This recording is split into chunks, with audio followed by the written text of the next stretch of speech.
दोस्तों नमस्कार। कथुरवाल political classes में आपका एक बार फिर से स्वागत है। आज हम पढ़ेंगे इंडिया रसिया रिलेशन के बारे में। इंडिया और रसिया की रिलेशन को पढ़ने से पहले एक बार हमें ये जान लेना जरूरी है कि रसिया का इतिहास क्या रहा है। आपको पता होगा, एक व्यक्ति हुए हैं दुनिया के अंदर जिनका नाम है कार्ल मार्क्स। आप इसके बारे में जानते होंगे। जर्मनी के व्यक्ति थे, समाजवादी विचारक थे, यानी कि समाजवादी विचार के जनक इनको कहा जाता है। आधुनिक समाजवाद के जो विचारक हैं उसका जनक जो है वो कार्ल मार्क्स है। इनके साथ में इनके एक दोस्त हुआ करते थे, फ्रेडरिक एंगल्स।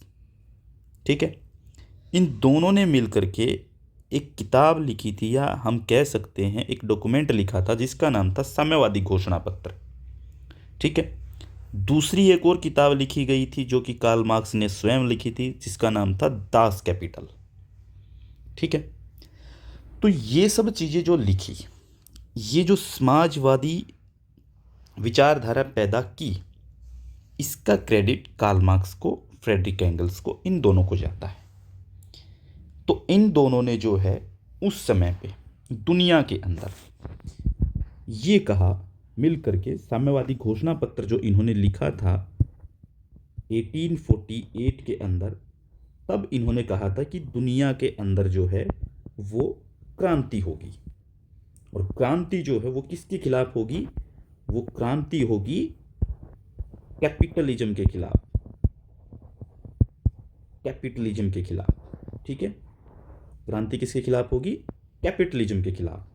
क्योंकि पूंजीवाद जो है वो किसके दम पे खड़ा है? वो मजदूरों के शोषण पे खड़ा है। और ये क्रांति जो है वो कौन करेगा? मजदूर करेंगे। ठीक है, कौन करेगा? वर्किंग क्लास करेगी। ठीक है, वर्किंग क्लास जो है वो ये क्रांति करेगी। ओके, तो यही जो इन्होंने घोषणा की थी, जो इन्होंने भविष्यवाणी की थी, ये भविष्यवाणी पहली बार सफल होती है रूस के अंदर। दुनिया की पहली साम्यवादी क्रांति जो है वो होती है रसिया के अंदर। पहली साम्यवादी क्रांति जो हो किसके अंदर हुई? रूस के अंदर। ठीक है, कब होती है? 1970 में। इसको लीड किया जाता है, इसको नेतृत्व देते हैं समाजवाद के उस समय के बहुत बड़े लीडर लेनिन। लेनिन ने इसको जो है वो लीडरशिप देने का काम किया। ओके, लेनिन को जो है दुनिया का पहला साम्यवादी राष्ट्रपति भी कहा जाता है। दुनिया का पहला साम्यवादी राष्ट्रपति कौन था? लेनिन। ठीक है, लेनिन। ये बात आपको ध्यान रखनी है। तो यहां से क्या हुआ? ये क्रांति हुई, यहां पे शासन को उखाड़ दिया, फेंका। ठीक है, उखाड़ दिया गया। जार का जो शासन था उसको हटा दिया गया। अब जो है, अब शासन आता है साम्यवादियों का, समाजवादियों का, जिसमें लेनिन जो है वो मुख्य लीडर थे, पहले लीडर थे। ठीक है, वेनगार्ड पार्टी को लीड करने वाले, बोल्शेविक धड़े को लीड करने वाले लेनिन उस समय के लीडर थे। लेनिन ज़्यादा समय तक इस क्रांति के बाद का लुत्फ नहीं उठा पाए। 1923 में जो है वो लेनिन की डेथ हो जाती है। लेनिन की मृत्यु हो गई 1923 के अंदर। ठीक है, 1923 में जो लेनिन की डेथ हो गई। अब क्या है? सत्ता किसके पास आती है? अब रूस को चलाने की जिम्मेदारी मिलती है स्टालिन को। स्टालिन के पास ही आई। पहले तो जो है इन्होंने ये सोचा था, लेनिन ने सोचा था कि एक देश के अंदर, दुनिया के अंदर रेवोल्यूशन लेके आनी है, तो पहले एक देश में रेवोल्यूशन हो गई। अब जो है, अब स्टालिन के हाथ में जैसे ही सत्ता गई, तो स्टालिन ने सोचा कि क्यों ना इस समाजवाद को दुनिया में फैलाने के लिए पड़ोसी देशों में फैलाया जाए। तो पहला ऐसा नेता दुनिया में पड़ोसी देशों के अंदर समाजवाद को लेकर जाने वाला व्यक्ति जो है वो था स्टालिन। ये आपको ध्यान रखना है।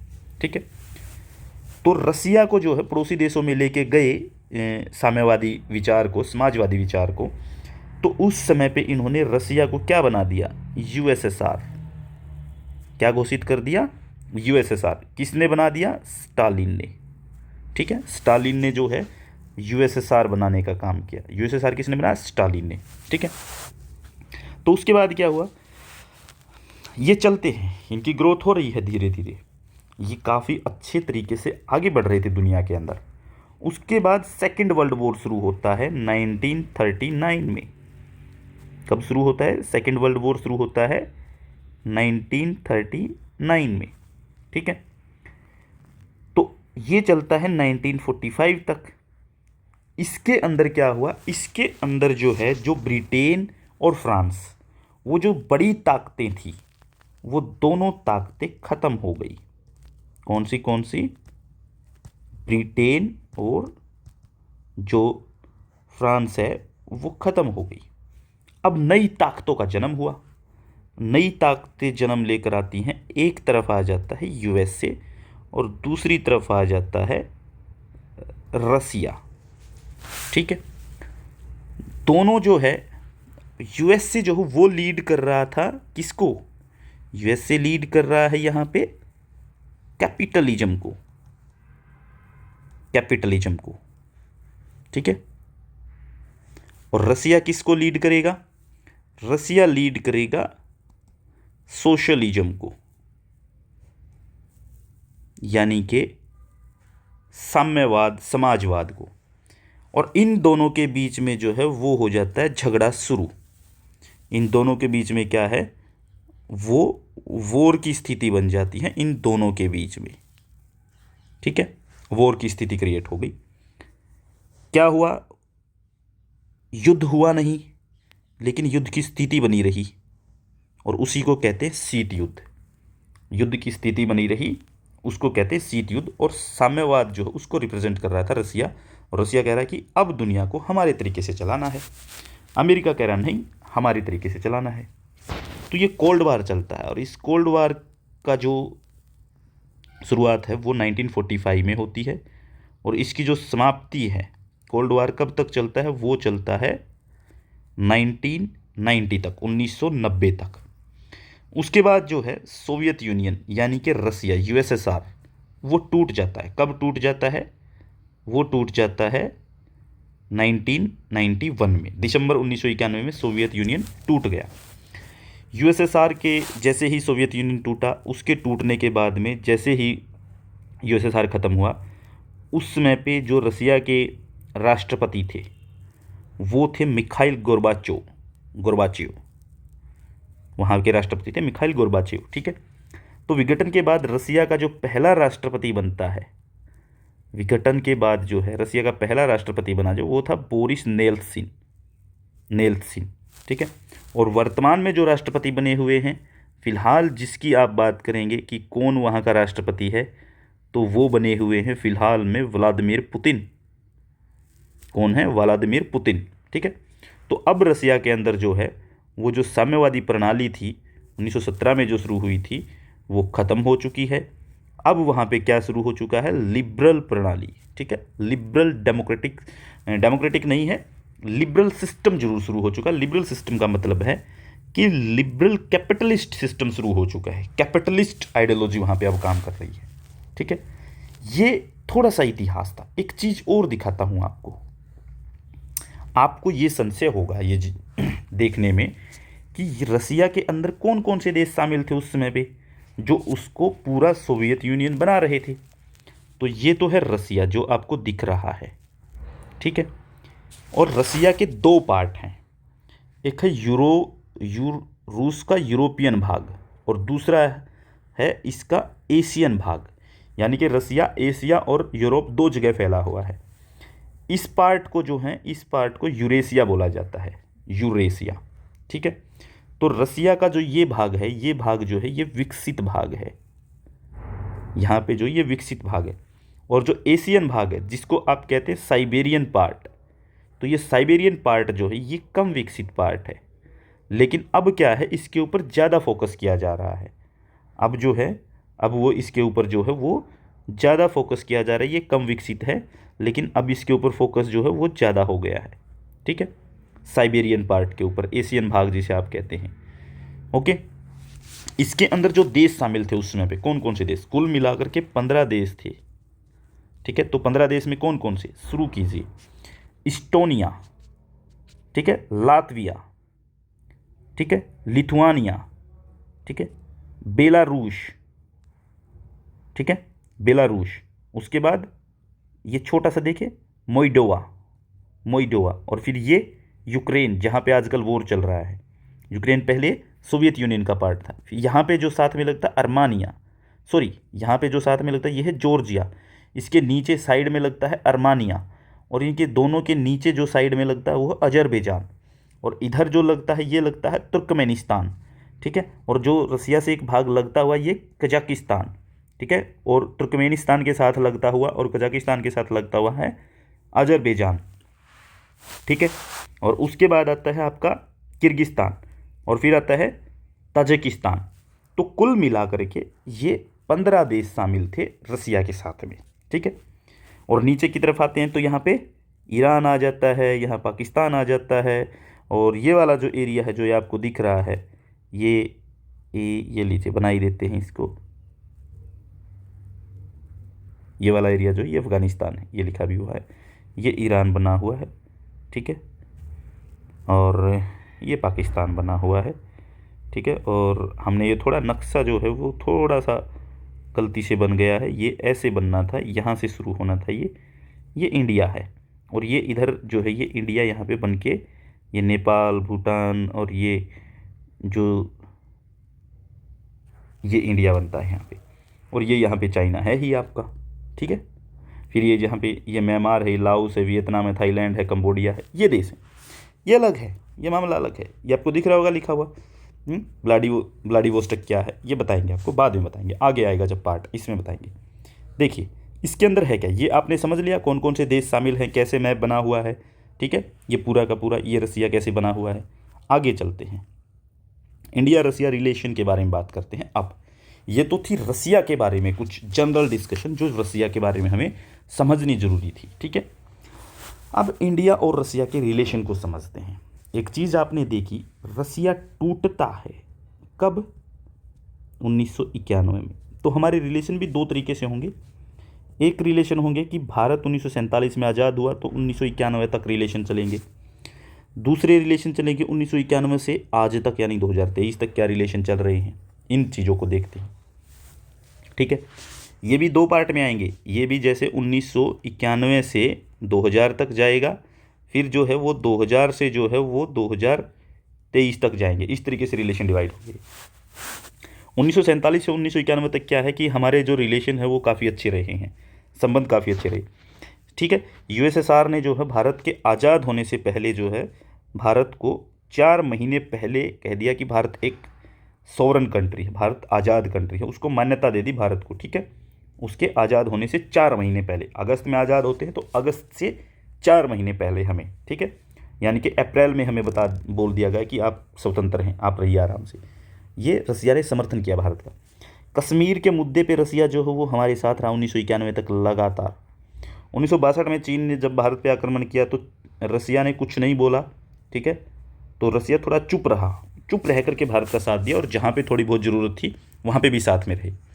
इसके बाद बांग्लादेश के बनने पर जो है भारत और रूस के बीच में एक मैत्रीपूर्ण संधि हुई थी 1971 में, वो हुई थी। 1974 में जब भारत का परमाणु परीक्षण हुआ पोखरण 1, उसमें भारत का समर्थन किया। 1991 में क्रायोजेनिक करार हुआ था। क्रायोजेनिक एक क्रायोजेनिक वेपन है, क्रायोजेनिक जो विमान है वो भारत को मिलना था उस समय पे। उसके लिए भारत ने जो है इसके साथ में समझौता किया था, लेकिन ये समझौता हो नहीं पाया क्योंकि रसिया टूट गया, रसिया का विघटन हो गया, ठीक है। तो इसके कारण जो है वो समझौता नहीं हो पाता है, ठीक है। अब हम बात करते हैं 1991 के बाद क्या हुआ है। ये 1991 तक की बातें थी। भारत का बहुत अच्छा मित्र रहा है, संबंधों में दूरी देखने को मिलती है 1991 में। क्यों दूरी देखने को मिलती है? दूरी इसलिए देखने को मिलती है कि 1991 में जो है रसिया के अंदर इकोनॉमिक क्राइसिस आता है, तो वो क्या होता है, वो भारत की मदद करने में असफल, इकोनॉमिक्स क्राइसिस आया, ठीक है। और भारत की हेल्प करने में दिक्कत आई तो रसिया नहीं कर पाया हेल्प, तो भारत जो है वो उधर से हटा, और भारत ने देखा कि भारत में भी इकोनॉमिक क्राइसिस आ गया है, तो भारत ने अमेरिका का रुख किया और एलपीजी की पॉलिसी लागू कर ली, ठीक है। तो अब भारत ने क्या किया, लुक ईस्ट पॉलिसी अपनाई पहले, ठीक है। लुक ईस्ट पॉलिसी आप समझते हैं ना क्या है? लुक ईस्ट पॉलिसी वही वाली, ये देखिए एक बार दिखाते हैं आपको, थोड़ा सा कोशिश करता हूँ दिखाने की दोबारा से लुक ईस्ट पॉलिसी के बारे में। वैसे तो आपको बताया जा चुका है, ठीक है। तो जो ये वाला जो एरिया हम बना रहे हैं,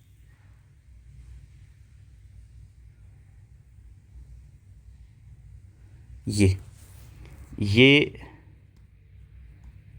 ठीक है, आसियान है, ठीक है, आसियान है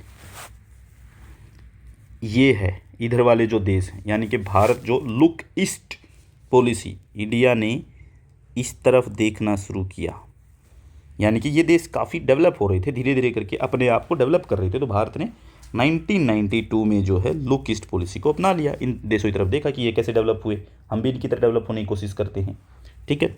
इनकी तरफ देखा तो भारत के जो रिलेशन है वो धीरे धीरे अच्छे होने लगे अमेरिका के साथ में, ठीक है। संबंधों में दूरी तो होगी ही ना, अमेरिका के साथ में रिलेशन अच्छे होंगे तो।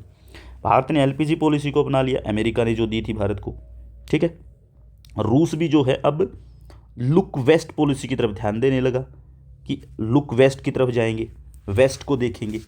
वेस्ट का मतलब है कि ये जो रसिया है, ये वाले जो देश हैं इसके साथ वाले, ये पूर्वी देश हैं सारे के सारे, मतलब कि अगर हम बात करें कि ये हमने बना दिया पूरे विश्व का मैप, मान लीजिए यहाँ से हमने कट मारा, ठीक है, तो ये वेस्ट वाले देश है, ये ईस्ट वाले देश है। तो रसिया ने क्या किया कि यहाँ से देखना शुरू किया कि इन देशों की तरफ नहीं देखते, इधर आ जाते हैं, इधर देखते ये कैसे डेवलप कर रही थी, ठीक है। इन देशों की तरफ देखा इन्होंने, ठीक है। तो रसिया भी यहाँ पे चला गया दूसरी तरफ। तो वर्ष 2000 के बाद जो है भारत रूस संबंध जो है एक बार फिर से बेहतर होने शुरू होते हैं। 2000 तक ऐसे ही ढुलमुल चीज़ें चलती है, 2000 के बाद एक बार फिर से हमारे रिलेशन जो है वो मजबूती के साथ आगे बढ़ने के चलते हैं। वर्ष 2000 के बाद देखते संबंध बेहतर क्यों हुए, क्या कारण थे। 2000 के बाद देखो, रसिया को टूटने के बाद जो है उभरना था, दोबारा से आगे आना था, दोबारा से अपने आप को स्टेब्लिश करना था, और दोबारा से जो है वो ताकत हासिल करनी थी जो उसके पास पहले थी। तो उसको चाहिए था सहयोग, वैसे ही जैसे पहले था। तो उसने क्या देखा कि भारत जो है वो एक उभरती हुई अर्थव्यवस्था है, यानी कि भारत की जो अर्थव्यवस्था वो ग्रो कर रही है, ग्रोथ हो रही है भारत की इकोनॉमी में। तो इसके साथ ही रिलेशन जो है अच्छे होने चाहिए, तो भारत के साथ दोबारा जुड़ना शुरू किया। और ये भी रहा था कि अमेरिका अकेला ताकतवर बन गया, यानी कि एक ध्रुवीय विश्व बन गया, उसको कंट्रोल करना था। कंट्रोल करने के लिए इंडिया का साथ चाहिए, क्योंकि इंडिया के पास जो है पॉपुलेशन बहुत ज़बरदस्त थी, इकोनॉमिक जो है वो बहुत अच्छे से ग्रो करनी शुरू हो गई थी। इंडिया ने अपने रिसोर्सेज का यूज ही नहीं किया था, रिसोर्स अब यूज शुरू किए करने। फिर क्या हुआ, ये रिक बनता है, ठीक है। रसिया, इंडिया, चाइना, ये तीनों एक मंच पे आते हैं। धीरे धीरे करके क्या है कि ये ब्रिक्स बन गया, ठीक है। ब्राज़ील, रसिया, इंडिया, चाइना, साउथ अफ्रीका, ये भी आ गया। 2009 में बने थे, 2011 तक पांचों इकट्ठे हो गई, ठीक है। 2000 के बाद की बात कर रहा हूँ मैं। फिर चीन, रूस, भारत, इनका ध्रुवीकरण हो गया कि ये देश अब आगे बढ़ेंगे धीरे धीरे। इसके कारण ब्रिक्स के कारण कि ये इकट्ठे हो गए हैं, अब ये दुनिया को संभालने वाली इकोनॉमी बनने वाले हैं। जिम ओनिल हैं एक व्यक्ति, जिम ओनिल जब ब्रिक्स बढ़ाएंगे तो उनके बारे में बात करेंगे। जिम ओनिल ने जो है ये धारणा दी थी कि ये ब्रिक्स बनेगा, ठीक है। उन्होंने ब्रिक की धारणा दी थी, उन्होंने जो है वो ब्रिक की बात की थी, ब्राज़ील, रसिया, इंडिया की, ठीक है। उन्होंने साउथ अफ्रीका नहीं जोड़ा था, तो भारत ने साउथ अफ्रीका भी जोड़ा फिर बाद में, दोनों सभी देशों मिलकर। फिर एक रूस की जो एनर्जी डिप्लोमेसी है, ठीक है, वो जो उनकी ऊर्जा सुरक्षा वाली जो नीति है वो काफ़ी इफेक्टिव थी। रूस पहले क्या करता था, जो उसके गैस के संसाधन थे और ऊर्जा के जो संसाधन थे उनको पश्चिम के अपने साथी देशों को देता था, ठीक है।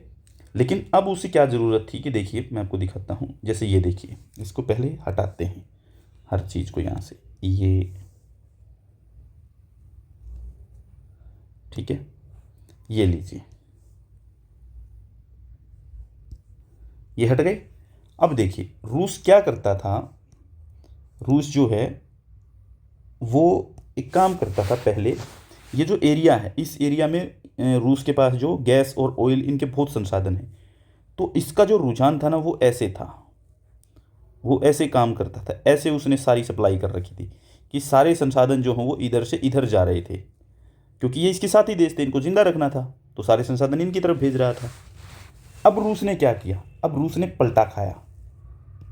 रूस ने एक काम किया यहाँ पे आने के बाद में। अब रूस ने सोचा कि यार टूट चुके हैं, सब कुछ ख़त्म हो चुका है, ऐसा करते हैं इकोनॉमी को संभालते हैं, और अगर इकोनॉमी संभल गई तो ठीक हो जाएगा सब कुछ। अब उसने इसी चीज़ को उठा करके, ये जो इस तरफ जा रही थी चीज़ें, अब उनको इसका रुख मोड़ दिया और ऐसे कर दिया। अब ऐसे कर दिया, उनको नीचे की तरफ ले आया। इससे क्या है कि पहले हो रहा था कि जब ये इधर चीज़ों को दे रहा था, ठीक है, जब ये इधर इधर दे रहा था चीज़ों को, तो यहाँ पे फ्री में देनी पड़ रही थी और बहुत सस्ती देनी पड़ रही थी, तो इनकम तो हो ही नहीं रही थी।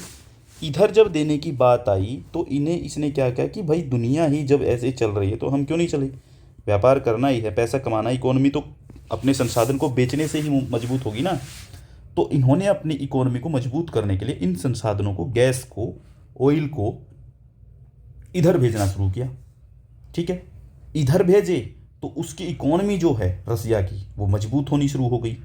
ठीक है, क्योंकि उसके पास रिसोर्स जो हैं, गैस के रिसोर्स जो बहुत ज़्यादा हैं, ऊर्जा संसाधन जो हैं वो बहुत ज़्यादा हैं। ठीक है, तो इससे क्या है कि उसने ये जो रुख था ये मोड़ दिया, जो मध्य एशिया की तरफ कर दिया, दक्षिण एशिया की तरफ कर दिया, आसियान के जो कंट्रीज हो उनकी तरफ कर दिया। ठीक है, इसके कारण क्या हुआ कि रूस की जो अर्थव्यवस्था है वो मजबूत हो गई। ठीक है, रूस की जो अर्थव्यवस्था है वो धीरे धीरे करके मजबूत होनी शुरू हो जाती है। और इसी से क्या हुआ कि उसने देखा कि इंडिया भी मजबूत हो रहा है, हम भी हो रहे हैं, चाइना भी हो रहा है। अमेरिका को जो बैलेंस करने का मौका मिल गया, अमेरिका को काउंटर करने का मौका मिल गया। ठीक है, ये बात थी यहाँ तक। अब भारत रूस के बेहतर संबंध के प्रभाव क्या रहे हैं, ठीक है, यानी कि इनके प्रभाव क्या हैं कि भारत रूस के संबंध जो हैं वो अच्छे हुए और उसका इफेक्ट हुआ। वो क्या इफेक्ट हुआ, देखिए, पहली चीज़ तो ये ट्रैक वन डिप्लोमेसी शुरू हो गई। ट्रैक वन डिप्लोमेसी में कि 2000 के बाद जो है दोनों देश आपस में हर साल एक मीटिंग करते हैं, डिप्लोमेटिक मीटिंग। हर साल जो हो क्या करते हैं, डिप्लोमेटिक मीटिंग होती है इनकी। 2019 में जो बैठक हुई थी वो हुई थी व्लादिवोस्टॉक में। दिखाता हूँ आपको अब एक बार फिर से, मैंने कहा था ना इसका कुछ मतलब है। ये व्लादिवोस्टॉक रहा, ये चेन्नई रही, इन दोनों का संबंध है। यही संबंध बताने की कोशिश कर रहा हूँ मैं आपको कि इन दोनों ने क्या किया है। अब ये कहा है इस मीटिंग के अंदर कि व्लादिवोस्टॉक और चेन्नई, ठीक है, व्लादिवोस्टॉक और चेन्नई जो हैं इनको सिस्टर सिटी के तौर पे डेवलप किया जाएगा, और साथ में यहाँ से यहाँ तक व्लादिवोस्टॉक तक जाने का एक रास्ता तैयार किया जाएगा। ठीक है, एक रास्ता तैयार किया जाएगा। 2022 में भी मीटिंग हुई है। 2022 में जो बैठक हुई थी यहाँ पे जो है वो मुख्य अतिथि जो हैं FM लाउमेर आए थे। FM लाउमेर आए थे। दिल्ली के अंदर ये मीटिंग हुई है। ठीक है, वो व्लादिवोस्टॉक में हुई थी, ये दिल्ली में हुई है। ठीक है, तो रूस ये जो है FM लाउमेर जो है ये रूस के फॉरेन मिनिस्टर हैं। रूस के 2004 से लेकर के अब तक ये जो हैं फॉरेन मिनिस्टर बने हुए हैं। ठीक है, कौन है, FM लाउमेर। ठीक है, 2019 में जो चेन्नई में जो व्लादिवोस्टॉक समुद्री मार्ग बनाने की घोषणा, ये बात हो गई। ठीक है, तो अब क्या है, आगे की जो बातें हो रखी हैं वो हो रखी, जैसे 2016 में जो है, 2016 में जो भारत में जो रूसी सांस्कृतिक महोत्सव मनाया गया। क्या मनाया गया, रूसी सांस्कृतिक महोत्सव। ठीक है, रशियन कल्चर फेस्टिवल जो है वो 2016 में मनाया गया। फिर 2017 में रूस के अंदर मनाया गया Indian culture festival. Indian culture festival 2017 में रूस के अंदर मनाया गया, रूस के द्वारा। ठीक है, प्रधानमंत्री मोदी को जो है रूस ने जो है उसका सबसे बड़ा सिविलियन अवार्ड दिया है। सिविलियन अवार्ड किसको दिया है, प्रधानमंत्री नरेंद्र मोदी को। किसने दिया है, रूस ने दिया है। ठीक है, फिर 2018 में जो भारत एवं रूस जो है वो पर्यटन वर्ष मना रहे हैं। ठीक है, 2018 का जो भारत और रूस ने जो है वो दोनों के लिए जो है वो पर्यटन वर्ष बनाया है, ठीक है, टूरिस्ट ईयर। फिर एक घोषणा हुई है दोनों के बीच में कि मुंबई और सेंट पीटर्सबर्ग जो हैं, इन दोनों की डेवलपमेंट की जाएगी और दोनों को सिस्टर सिटी के तौर पे देखा जाएगा। मुंबई और सेंट पीटर्सबर्ग को जो है वो सिस्टर सिटी मानने की बात की गई है, ठीक है। फिर भारत और इसके बीच में किस किस चीज़ में सहयोग हो रहे हैं वो देखते हैं आगे। एनर्जी के लेवल पे सहयोग हो रहे हैं। ऊर्जा क्षेत्र में क्या सहयोग है? भारत और रसिया के बीच में सिविल न्यूक्लियर डील हो चुकी है, ठीक है। सिविल न्यूक्लियर डील यानी कि इन दोनों को जो है, रसिया जो है भारत को जो है वो न्यूक्लियर फ्यूल प्रोवाइड करवाएगा कि भारत उससे जो है अपनी ऊर्जा सुरक्षा जो है उसको बेहतर कर सके, ठीक है। भारत रूस का जो कड़ाकुलम है, कड़ाकुलम में 2 रिएक्टर बनाएगा। भारत के कड़ाकुलम में रूस जो है वो भारत के कड़ाकुलम में 2 रिएक्टर बनाएगा, परमाणु रिएक्टर बोलते हैं उनको, ठीक है, जिससे एनर्जी सिक्योरिटी की बात की जा सकती है। फिर तापी जो हो रही है, तजाकिस्तान, अफगानिस्तान, पाकिस्तान, इंडिया, ये जो एक गैस पाइपलाइन है इसमें रूस सहयोग करेगा भारत का, ठीक है। फिर बंगाल की जो खाड़ी है, बंगाल की खाड़ी में भारत एवं रूस जो वो मिलकर के तेल का उत्पादन कर रहे हैं, ठीक है। बंगाल की खाड़ी में भारत और रूस मिलकर के तेल का उत्पादन कर रहे हैं, ठीक है। भारत के संबंध बहुत शानदार हैं, अब भी भारत उसके साथ बना हुआ है। फिर जैसे इंटरनेशनल लेवल पे भारत के लिए क्या सहयोग किया है, जो सिक्योरिटी काउंसिल है, सिक्योरिटी काउंसिल में परमानेंट मेंबरशिप के लिए रूस ने हमेशा भारत का साथ दिया है, अब भी कहता है कि भारत को परमानेंट मेंबर बनाया जाए, ठीक है। एससीओ जो है, संघाई कोऑपरेशन ऑर्गेनाइजेशन जो है, उसमें भारत की सदस्यता का इन्होंने समर्थन किया था, ठीक है। और समर्थन ही नहीं, 2017 में भारत को इसके लिए सदस्यता दिलवा भी दी थी, सदस्य बनाने में बहुत बड़ी भूमिका निभाई। फिर ब्रिक्स जो बना उसमें बहुत बड़ा रोल रसिया करा भारत के साथ में, ठीक है। एमटीसीआर क्या कि मिसाइल टेक्नोलॉजी कंट्रोल डिज़ाइन में भारत को सदस्य बनवाया है, कि मिसाइल टेक्नोलॉजी कंट्रोल डिज़ाइन नाम की एक एजेंसी है, एक संगठन लगा लीजिए, उसमें भारत को सदस्य बनाया है, यानी कि बहुत बड़ी अचीवमेंट है। फिर जैसे मिलिट्री रिलेशन, भारत के सबसे अच्छे मिलिट्री रिलेशन, सैन्य संबंध अगर हम देखेंगे डिफेंस के सेक्टर में तो रसिया के साथ ही रहे हैं। जैसे कि फिफ्थ जनरेशन एफ प्लेन जो है, ये दोनों देश मिलकर के तैयार करेंगे, अकेला रसिया नहीं, भारत और रसिया दोनों मिलकर तैयार करेंगे, ठीक है। फिर मल्टी ट्रांसपोर्ट एयरक्राफ्ट बना रहे हैं, दोनों के दोनों मिलकर के, दोनों ने एक साथ मिलकर के तैयार करने की कोशिश की है। इसके बाद जैसे सुखोई 30 MKI जो है वो रसिया ने भारत को दिया था। तो सुखोई जो टेक्नोलॉजी है, वो सुखोई जो विमान हो, भारत किससे ले रहा है? रसिया से। फिर T-90 भीषम टैंक जो है, T-90 भीषम टैंक, ये भी जो है वो भारत को रसिया ने दिया था। ब्रह्मोस मिसाइल जो बनाई थी, ये दोनों ने मिलकर के तैयार किया था, ठीक है, इसका निर्माण दोनों ने मिलकर किया था। फिर अभी नया समझौता हुआ भारत और इसके बीच में, S-400 ट्रायम्फ गन जो है भारत को रसिया दे रहा है, भारत 2 लाख गन लेगा रसिया से, ठीक है, 2 लाख गन ले रहा है। फिर इसके बाद एक कोमो T-220 हेलीकॉप्टर जो है वो रसिया भारत को देगा। INS चक्र 3 पुंडुबी जो है भारत और रूस दोनों मिलकर के साथ में बना रहे हैं, ठीक है। फिर भारत और रूस के संबंध जो है, रिलेशन जो है वो क्यों टूट सकते हैं, क्यों उसमें क्या दिक्कतें आ सकती, क्या दरार पड़ सकती है, उसके सामने क्या चैलेंजेज हैं, उन चैलेंजेस की अगर हम बात करें तो वहाँ पे जो है इंडो US रिलेशन जो है वो खतरा हो सकते हैं। भारत और अमेरिका के रिलेशन जो है वो भारत के लिए खतरा हो सकते हैं, दोनों के रिलेशन के लिए, ठीक है। अमेरिका ने ये घोषणा कर रखी है कि जिसने भी रसिया और ईरान से संबंध रखा, जो भी किससे, रसिया से और दूसरा ईरान से, इनसे जो भी संबंध रखेगा, अमेरिका उसके ऊपर काटसा उसके तहत कार्रवाई करेगा। ये क्या है? काटसा एक एक्ट है, सीनेट का एक्ट है ये, ठीक है। इसमें क्या है कि इसका पूरा मतलब है the countering American adversaries through sanctions act, ठीक है। इसमें इसने क्या किया, ईरान, रसिया और नॉर्थ कोरिया, इन 3 देशों को शामिल कर रखा है कि इनके साथ जो भी रिलेशन करेगा ना, जिसके रिलेशन होंगे उसके ऊपर अमेरिका इसके तहत कार्रवाई करेगा, ठीक है। कार्रवाई कर सकता है, करेगा नहीं, कर सकता है, ये बात है यहाँ पे, ठीक है। कि यानी कि अमेरिका उनके ऊपर कार्रवाई करेगा जिसके साथ जो है अमेरिका के रिलेशन अच्छे नहीं है और उनका कोई मित्र देश है जो उनके साथ रिलेशन बना रहा है, उनके ऊपर कार्रवाई कर सकता है अमेरिका काटसा के तहत में। ठीक है, ये आपको याद रखना है। इसके बाद कुछ इंपॉर्टेंट फैक्ट हैं इंडिया रसिया रिलेशन को लेकर के।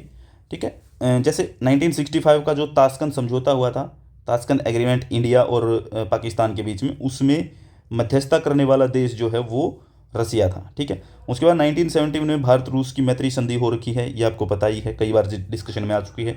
बांग्लादेश रिलेशन पढ़े तब भी आ रही थी, भारत रसिया पढ़ रहे हैं तब भी आ रही है। ठीक है, 1991 में जब इसका विघटन हुआ तो गोरबाचोव उस समय पे राष्ट्रपति थे।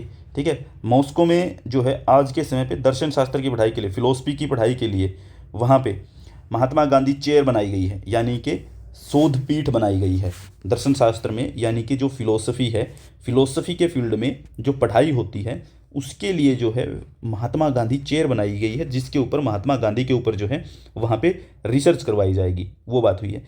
2011 में जो रविंद्रनाथ टैगोर की जयंती को मनाया है। ठीक है, 2011 में जो है रविंद्रनाथ टैगोर की जयंती को जो है वो सेलिब्रेट किया है रसिया ने। ठीक है, तो ये थे हमारे आज के रिलेशन रसिया के साथ में।